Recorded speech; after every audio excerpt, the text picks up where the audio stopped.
Oi, seja bem-vinda ao canal Fessora Nerd. Eu sou Francinete Coutinho e você está no quadro Os Dados do Mestre. Nesse quadro, eu costumo falar a respeito das regras de sistemas de RPG. E como você sabe, eu estou trabalhando aqui o sistema Daimon, falando a respeito dos pontos de fé para os cenários de Trevas e Arcano RPG. Ficou interessado? Então me aguarda depois da vinheta.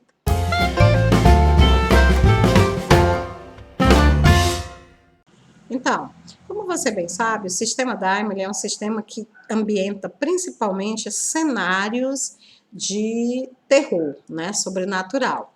Um dos cenários de terror sobrenatural mais conhecidos, ambientados em Daimon, é o cenário de Trevas e de Arcano RPG. Tanto Trevas como Arcano RPG, eles ocorrem num mundo semelhante ao nosso planeta Terra, mas nesse mundo, os seres sobrenaturais, eles não só existem, como também eles interferem no destino da humanidade. Então,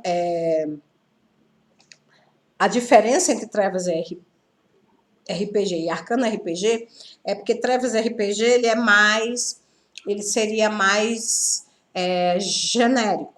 Ele vai desde o início da humanidade até agora o século XX, início do século XXI, final do século XX, início do século XXI. E o Arcano, não, o Arcano ele vai do início da humanidade até a Idade Média, então ele é mais específico, ele se concentra mais, né, na época medieval, tá certo? Na questão lá da peste negra, das cruzadas, dos templários, mas a pegada mística, sobrenatural, de terror, é a mesma em ambos os dois. E em ambos os dois, os seres humanos, eles são feitos de peão, né, por seres sobrenaturais ou por magos, né, que esses magos tanto podem ser seres humanos como demônios. E ainda há também as criaturas sobrenaturais, como anjos, vampiros, né? Então é um cenário de terror bastante amplo e muito interessante. Mas se você pensa que em Trevas e em Arcano, o único papel dos seres humanos é servir como bucha de canhão na guerra entre o bem e o mal das criaturas sobrenaturais, você precisa rever os seus conceitos, porque existem alguns humanos que não só conhecem a realidade a respeito do mundo de trevas, como eles também decidem tomar um partido e lutar nessa luta, né? E eles podem fazer isso através da filiação deles em sociedades secretas, tornando-se magos, tornando-se religiosos, ou eles podem optar por se tornarem caçadores de criaturas sobrenaturais. Seja qual for a opção que esses pequenos heróis tomem, eles vão precisar de muita ajuda para poder sobreviver e lutar no ambiente de terror, de trevas e arcano. E parte dessa força vem do que a gente chama de pontos de fé. Vamos lá, então, conhecer os famosos pontos de fé de Trevas e Arcano RPG? Vem comigo. A palavra fé, ela vem do latim fide, né? Que significa crença religiosa, conjunto de dogmas e doutrinas que constituem um culto, ou primeira virtude teológica de adesão e anuência pessoal a Deus, aos seus desígnios e manifestações. Traduzindo, fé pode ser uma crença religiosa. Você pode chamar de fé um conjunto de doutrinas, né? De um culto, ou você pode dizer que fé é a decisão de obedecer cegamente, né, aos desejos, às vontades de uma determinada divindade, né? E o ponto de fé no cenário, né, do sistema Daimon, ele expressa o poder máximo dos chamados inquisidores, né? Os inquisidores, em termos de jogo, são aqueles que se dedicam, né, à religião ou à caçada sobrenatural, tá certo?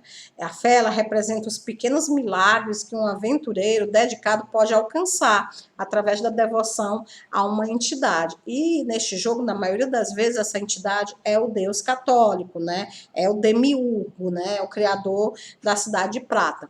Mas isso não impede da pessoa ser devotada a algum outro tipo de divindade. Então, ele pode ser um devoto de Alá, de Ganesha, de Shiva, de Zeus, né, Osíris, Tupã, tá certo? Qualquer que seja a entidade que ele devote a sua fé, ele pode, através desses pontos de fé, alcançar pequenos milagres. E como é que eu consigo, dentro do jogo, os pontos de fé, né? Como é que eu compro esses pontos de fé? Gente, ponto de fé é considerado um aprimoramento, como outro qualquer. Então, você precisa comprar, né, o aprimoramento pontos de fé. Lembrando que para comprar esse aprimoramento, você precisa da autorização do seu mestre, do seu narrador. Claro que se você estiver narrando, estiver jogando em trevas, RPG, ou em Arcano RPG, ele vai autorizar, caso você for um inquisidor, um mero humano, ele vai autorizar os pontos de fé. Agora, se você quiser utilizar esses pontos de fé em algum outro tipo de cenário, é altamente indicado que o narrador analise bem se a ideia de pontos de fé cabe ou não naquele cenário que ele está narrando. É possível misturar pontos de fé com pontos de magia, ou PSI, ou qualquer outro tipo de poder psíquico, né? Desde que o narrador dê autorização para isso. Dependendo do tipo de campanha que ele deseja mestrar, ele pode autorizar. Os pontos de fé, eles aumentam naturalmente com níveis. Quer dizer, você compra um valor X de ponto de fé e a cada vez que o seu personagem sobe de nível, aqueles pontos de fé eles aumentam junto com a evolução do personagem. Então, vamos ver lá como é que a gente faz para comprar pontos de fé.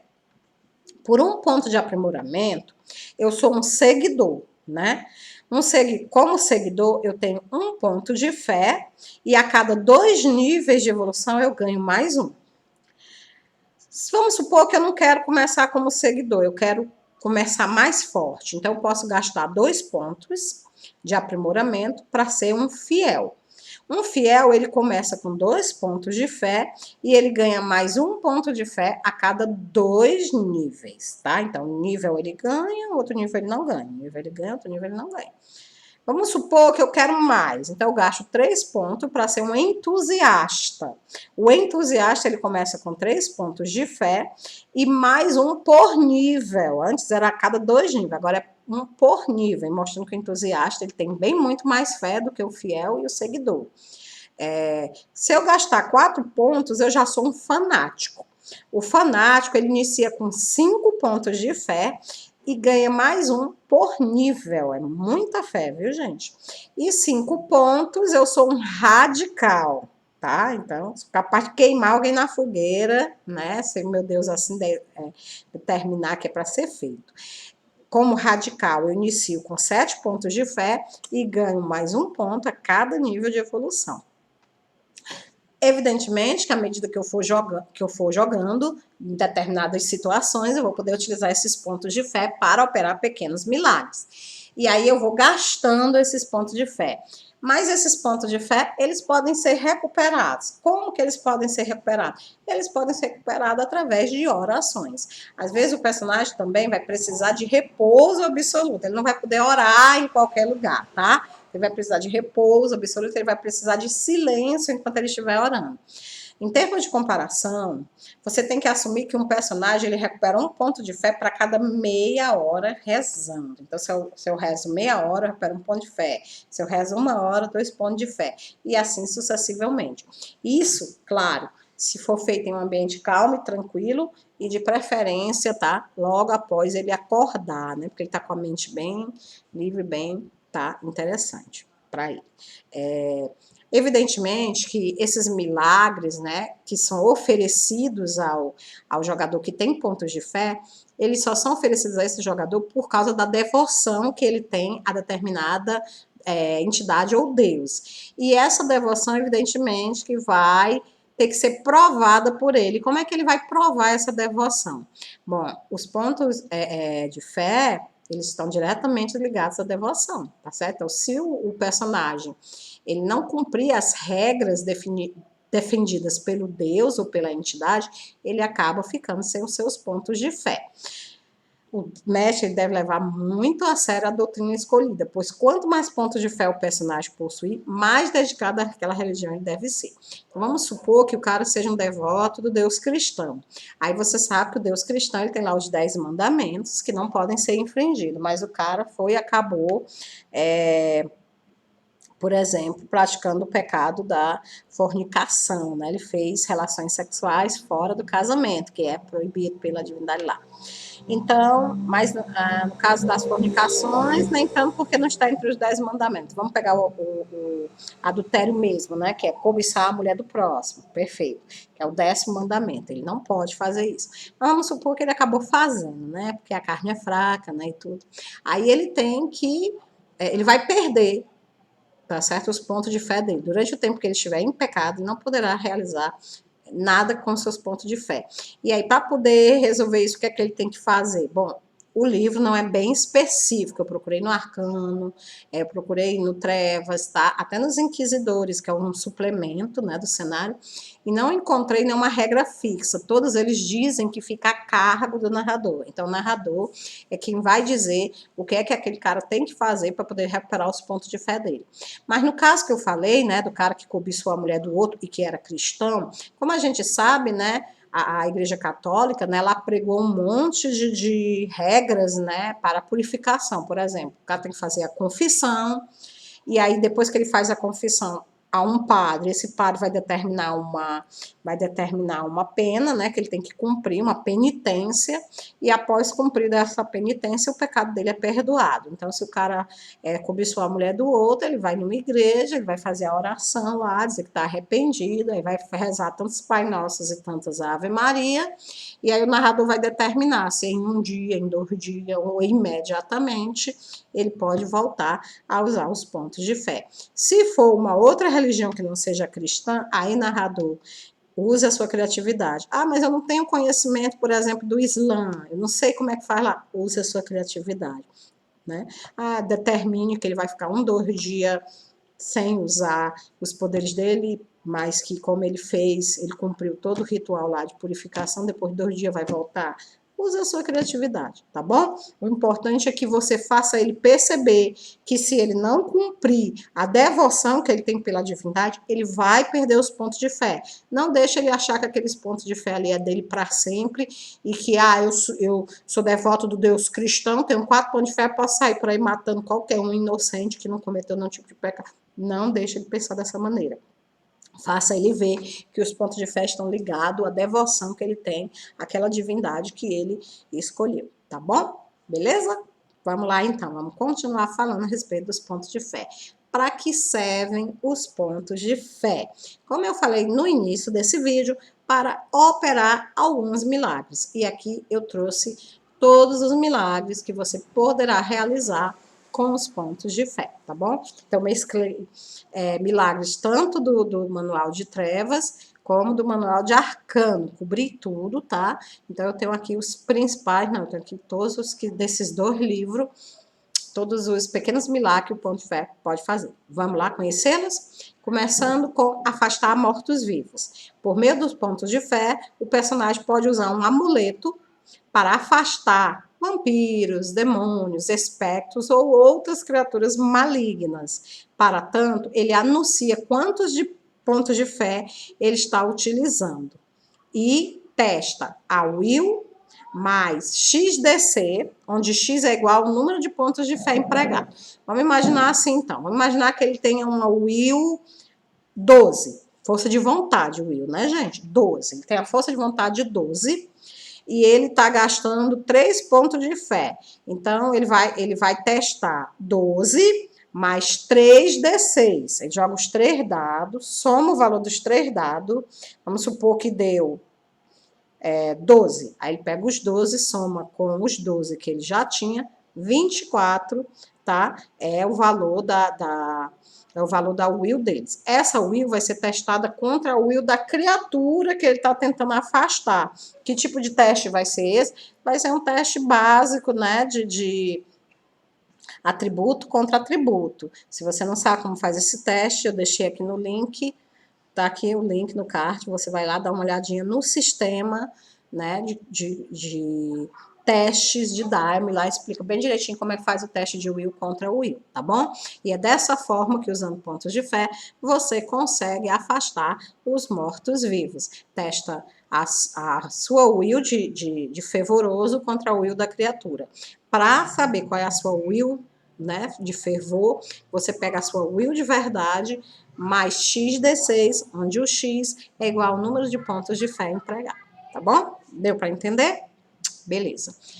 Agora, aumento de atributos físicos, né? Então, vamos supor que você está lá no combate e precisa ter um pouquinho mais de força, ou de inteligência, ou de carisma do que o que você tem.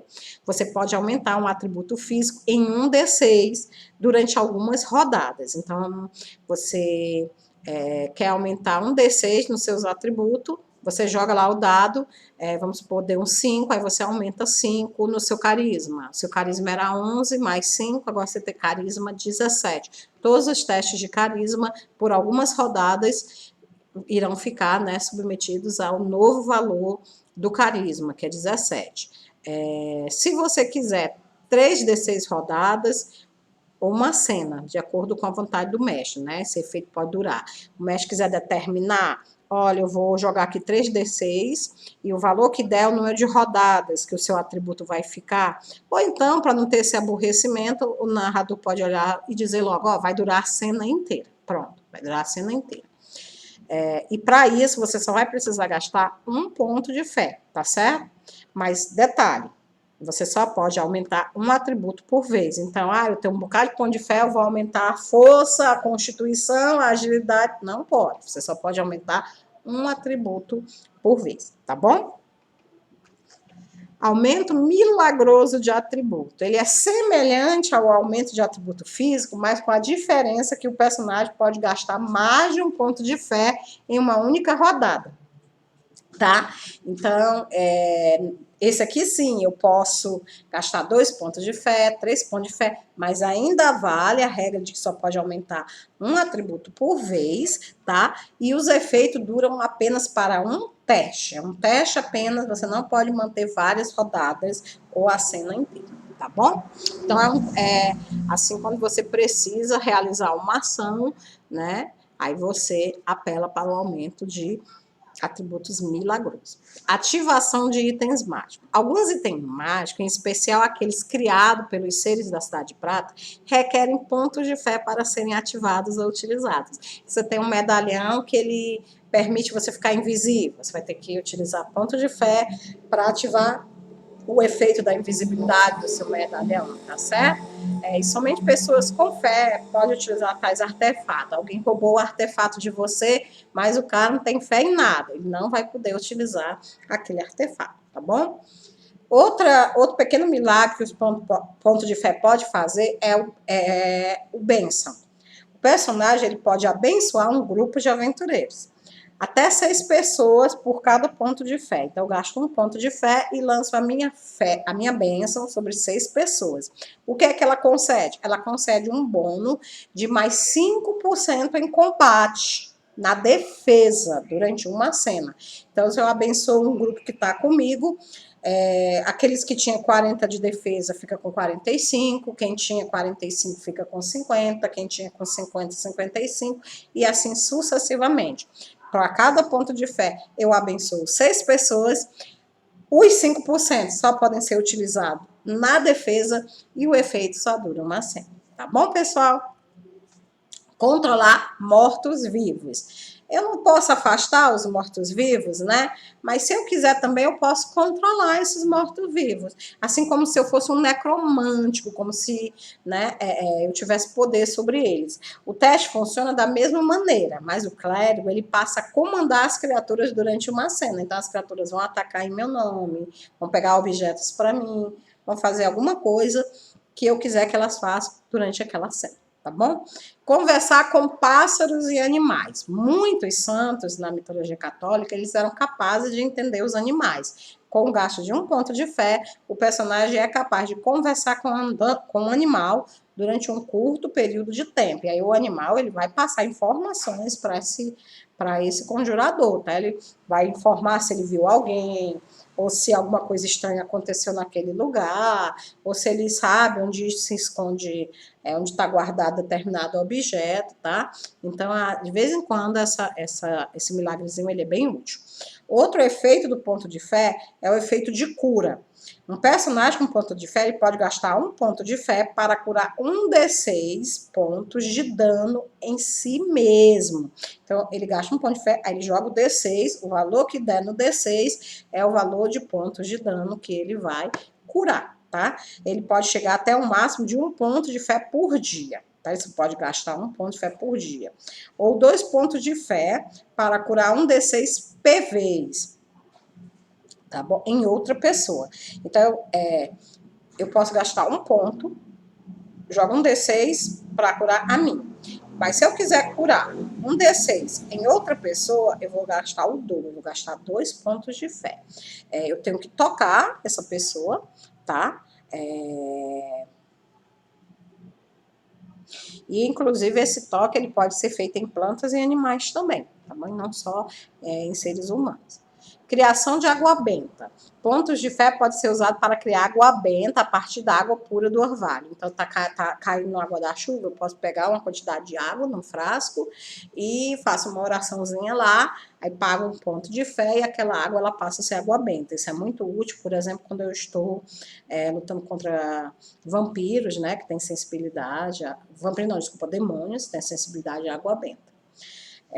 Eu já falei na bênção, mas existe também o abençoar. Não é a mesma coisa? Não. Abençoar é assim, durante uma cena, a pessoa abençoada ela recebe mais 10% para uma jogada de defesa e subtrai um ponto de qualquer dano recebido nesse período, tá? Então, vamos supor que eu abençoo a pessoa, aí ele vai se defender, ele tinha 40%, agora ele tem 50%.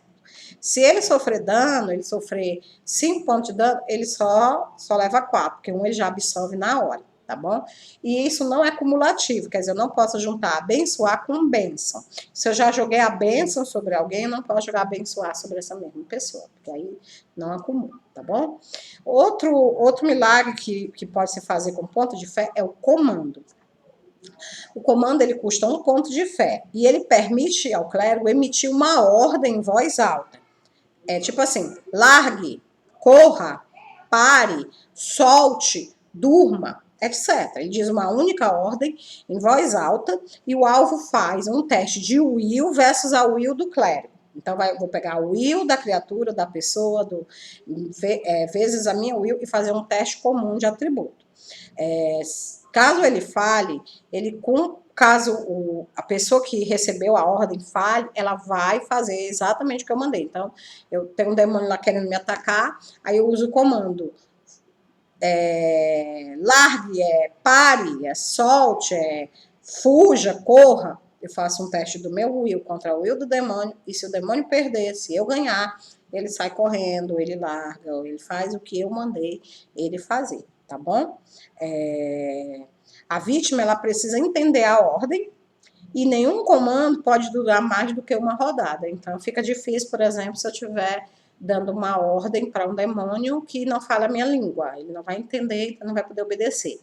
E assim, ele vai obedecer naquela rodada. Se eu continuar ali ou se eu for atrás dele tudo, ele vai, quando eu encontrar com ele novamente, ele já não estará mais sob o efeito da minha ordem, tá bom? Encantar. O fiel pode encantar uma arma durante uma cena. Esse efeito de encantar ele pode durar uma cena ou pode durar 3d6 rodadas, o que o mestre preferir. De modo que a arma ela passa a ser considerada uma arma com mais um, e durante esse tempo, no que diz respeito a propósito de enfrentar criaturas, só pode ser feridas por armas mágicas, elas passarão a ser feridas por essa arma também. Traduzindo, você encanta a arma, ela passa a ser uma arma mágica, e ela ainda te dá mais um, né, no dano, tá certo? Múltiplos encantamentos podem ser colocados sobre uma mesma arma, mas cada encantamento demora uma rodada para ser feito. Então, eu posso jogar o encantamento, aumentar mais um, aí na outra rodada eu jogo outro encantamento, aumento mais um, passa a ser mais 2, aí na outra rodada eu mais um aí passa a ser mais 3, mas cada um eu tenho que fazer numa rodada e eu tenho que pagar os gastos em ponto de fé equivalentes, tá bom? Cura de doença. Aí a cura de doença, ela tem um custo variável, vai depender da doença, né? Esse ritual permite ao clérigo curar doenças não mágicas. Quanto mais forte a doença, maior o custo em ponto de fé. Então, uma coisa é você curar, por exemplo, uma enxaqueca. Outra coisa é você curar uma pessoa que está com câncer. Então, quanto maior e mais perigosa a doença, maior o custo em ponto de fé. Luz. O custo para a luz é de 1 ponto de fé. E esse ritual ele permite ao clérigo criar uma pequena luz mística suficiente para leitura e iluminação. O efeito dura uma cena. E a luz também pode ser conjurada sobre um objeto ou sobre uma pessoa, tá? A pessoa, né, no caso, ela pode fazer um teste de agilidade para escapar, para não ser afetada pela luz, tá certo? Isso é muito bom, principalmente quando você tem um demônio que ele tem alguma fraqueza à luz, né? Então é bem interessante. Desencantar. Custa 3 pontos e deve ser realizado sobre algum encantamento ou ritual. Você tem um objeto que foi encantado, né? Você não consegue abrir. Aí você utiliza essa magia aqui. O mago ele pode fazer um teste de will versus o poder da magia para tentar desencantá-la. Então, ele tem que saber qual foi a magia que foi feita, o nível dela, e aí ele faz um teste de will contra o poder da magia. Se ele passar, a magia será desencantada. Masmorra do arbítrio. Custa de 3 ponto e mais um para cada pessoa extra. Essa magia permite ao clérigo capturar uma pessoa com a força de suas orações e deixá-la imóvel durante uma cena. Então, você faz uma oração, gasta os pontos de fé e aquela pessoa, a vítima, ela tem direito a um teste de will versus a sua will, tá? O will dele contra a sua. Se ele perder, né? Se ele perder, ele fica paralisado. Eu quero paralisar mais do que uma pessoa. Eu gasto os 3 pontos normais e mais um para cada pessoa extra. E cada pessoa vai ter direito a fazer o teste para não ficar imobilizada. Se durante o período que ela estiver imobilizada, ela não tem direito a usar pontos heróicos para barrar qualquer tipo de dano que ela venha a sofrer, tá certo? Palestra. Palestra custa 5 pontos e permite ao clérigo realizar uma palestra para um grupo grande de pessoas. O ritual faz com que todos sejam capazes de entender o que o clérigo está falando. Esse ritual é extremamente útil para transmitir instruções e comandos para grandes exércitos durante combate ou em lugares muito barulhentos. Também acredita-se que aquele episódio lá em Atos 2, né, foi efeito aqui, né, da magia de palestra induzida por pontos de fé, tá, pessoal? Então, mesmo que a pessoa nem fale a sua língua, ela vai poder entender o que você está falando, né? Detectar armadilha. Detectar armadilha custa 2 pontos, deve ser realizado em uma pequena área ou em um objeto. Caso haja alguma armadilha, o clérigo será capaz de identificá-la, né? Mas não será capaz, por exemplo, de saber qual o efeito que ela produz e também nem necessariamente será capaz de desarmá-la, apenas capaz de saber que ali há uma armadilha. Purificar a comida. Purificar a comida custa 1 ponto, permite ao mago, né, quebrar qualquer efeito de magia lançada sobre a comida ou veneno, né, lançado sobre a comida, tá ok? Detectar magias, que é parecido com detectar armadilhas, só que custam 1 ponto. E durante uma rodada, você vai poder utilizar sobre uma área ou um objeto específico, né? E aí, se houver alguma magia, você será capaz de identificar a intensidade da magia, se ela é forte, fraca, né, ou média, e também o caminho da magia que está sendo utilizada. Fogo, água, terra, ar, né, humanos, demônios, tá? Então, esse aí é o efeito detectar magias. O efeito tempestade. Você gasta 3 pontos de fé e esse complexo ritual, ele demora um determinado tempo. Ele demora 1d6 mais 3 horas para ser realizado. Então, você joga um D6, vamos supor que deu 2, mais 3, 5. Você vai levar 5 horas para fazer o ritual. Nesse momento, o clérigo ele não pode ser perturbado por ninguém, tá? Então ele vai ter que estar no local onde ele faça esse ritual sem ser perturbado por ninguém. Ele pode trazer dois resultados. O primeiro é uma chuva benéfica, ideal para irrigar plantações, né, em período de seca. E o segundo é uma tempestade pesada de raios e trovões. A tempestade dura cerca de 1 hora. Então vamos supor que você chegue num local onde há muito tempo não chove, as pessoas estão passando fome, você pode realizar esse ritual, fazer chover algo agradável, que vai fazer a vegetação crescer. Ou você quer impedir, né, a viagem de alguém, você quer barrar alguém no caminho, aí você pode invocar uma tempestade violenta que vai causar vários problemas e assim restringir, impedir a pessoa de avançar. Então, gente, esses são os efeitos que você pode realizar através de pontos de fé, tá certo? Então veja que muitos deles são extremamente úteis em determinadas situações e você tem que ter a inteligência de saber quando usá-los. Lembrando também que eu coletei tanto os que tinham em treva quanto os que tinham em arcano, todos eles estão aqui. Então todos os efeitos que ponto de fé pode fazer estão aqui disponíveis para você. Se você gostou, não deixa de botar aí nos comentários o que você achou deles o mais interessante, se você vai querer jogar com um mago que tenha pontos de fé ou não, e por quê. E não deixe também de curtir, compartilhar, para que outras pessoas possam ter acesso a esse vídeo, para que outras pessoas possam utilizar os pontos de fé nas suas campanhas. E se você está aqui pela primeira vez, não deixe de ver o link com a descrição, de ir lá dar uma olhadinha nos outros detalhes do Sistema Daimon, sistema brasileiro maravilhoso, excelente, que você poderá com certeza utilizar para ambientar suas aventuras. Se você não é inscrito, por favor, se inscreva, ative o sininho, assim você vai poder continuar recebendo os meus vídeos e você vai me ajudar a bater a minha meta de 500 inscritos no canal. Eu só posso contar com a sua ajuda. Então é isso aí, querido, querida. Muito obrigado. Fica com Deus e até o nosso próximo encontro. Tchau.